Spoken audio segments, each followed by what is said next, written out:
Човешката цивилизация започва около Бялото езеро, наричано сега Черно море. Бялото езеро е било рудник за злато.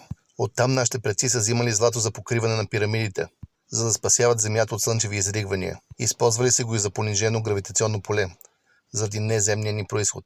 Преди 7500 години започва новия ни календар. Тогава Босфора се скъсва при земетресение и солената вода нахлува на 150 км от крайбрежието. Милиони арийци загиват. Останалите започват велики преселения, които създават всички древни цивилизации. Българин ариец Аздул, наричан Син Божи, Син Дио или Дионис, започва поход към Азия, който създава всички азиатски империи и държави. Наздул Син Дио е кръста на Индия. Наздул е кръста на цяла Азия. Ази, Аси, Язи, Яси са старите имена на българите. Затова и днес местоимението ни е Ас, Язе, Ас. Идва от светли и ясни. Асгард. Града на асите от митологията на викингите е българската земя. Викингите са наш клон от рода Саки. Ка и Ки са наши други древни думи. Ка означава благороден, Ки значи красив. Саки означава благородници. Ари идва от светъл и ярък. В Индия от клона ни Саки се ражда Буда, един от великите просветлители. Санскрит е български език. Индийските богове са български герои, нашите древни царе. Добавете буквата С към имената им. Ще откриете български думи. Шива са Шива, обединява. Брахма са Брахма, събира пак. Кришна с Кришна.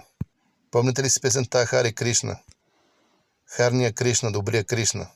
Думата свастика има превод само на български. Сва стика. Обединява всичко. Свастиката е мощен енергиен модел. Машина за безплатна енергия, машина за разпространяване на мисли. Затова я мразят и иска да я ненавиждаме. Какво значи чакра? Пак българска дума. Чак на старобългарски е въртя. Ра означава бог или божествена енергия. То е въртене на енергия. Знаете думата чакрък. Чак въртя, рък ръка. Чакмак, чак въртя. Мак е камък на старобългарски. Дионис, Син Дио, Аздул е погребан на висок връх в пещера. Все още монасите я пазят. А похода на българите арийци продължава. Създаваме Корея. Една от държавите, която е създадена, се казва Сила. Корейците помнят, че са българи. След това създаваме Япония. Японски императорски род знае, че са българи. Императора го съобщава лично на Тодор Живков. Казва му: братовчеде, радвам се, че идваш след толкова години. В японски има много български думи. Най-известната е катана.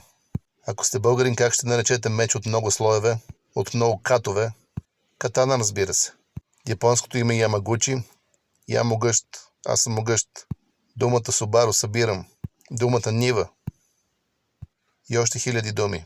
След Япония част от похода завладява Китай. Българин ариец, жълтия император е създателя на Китай. Защо жълт? Защото е бил рус и светъл. В Китай ни наричат Ка-Аси. Благородните аси. На китайски Ка-Асионо или Ксионо. Съчетано с името на жълтия император, името ни се променя на Хуно. Под това име ни знае Европа при завръщането ни. Големия поход. Добил най-голяма слава при Атила. Атли е Диле, Диле е Яра, Яра е Прена. Атила е Дуло, Дуло е Ария, Ария е Прана. Чистата божествена енергия, която владеем. Старите ни песни не са случайни. Много мъдрост и история има в тях. Българите владеем огромна територия в Азия. Наричате Тартария. Спомните ли си какво ви казах за боговете в Индия, че са наричани с български думи без буквата С? Като добавите към Тартария С, става Стара Ария. Арийската, българската империя. Части от нея владеят българина Чингис хан. Да, Чингис хан е българин, за него ще има специално видео. Атила, Волжска България, Ка-Асиария, също българска държава, Хазария и наследницата на всичко, Великата българска империя, наречена Русия. Да, Русия е създадена от българи, населена от българи, там се говори на старобългарски и се пише на български. Ние сме един народ, една държава. Какво означава Русия? Рус. Това е българското название на Хуно. Двете думи означават едно и също. Русоляв, жълт, златен. Киевска Рус, красива Русия. Киев е кръстен на Шамбат Ки, брат на Канко брат. Правилното название е Расия, Ра-Асия, Божествена Асия. Да ви припомня ли как се наричаме самите себе си? Аз съм българче. Ние сме древните аси. Владетелите на Ария, и на Стара Ария, и на Ра-Асия. създателите на всички древни империи, най-древната, най-старата цивилизация, хората с божествени гени, хората проводници на знанието на Акаша, на божествената мъдрост и доброта. Как се наричаха владетелите ни? Канове. Кан значи благородник. След това как започнаха да се наричат? Княз. Идва от канасите. Руските владетели също бяха кан-ас, княз. На нищо от това не са ви научили в училище, нали? Защото историята ни пише да враговете. Искат да ни смачкат, да ни унищожат, да ни потискат. Защото знаят, че ние сме силата, мъдростта и тяхното унищожение. Дори само един ариец да остане, може да унищожи всички останали.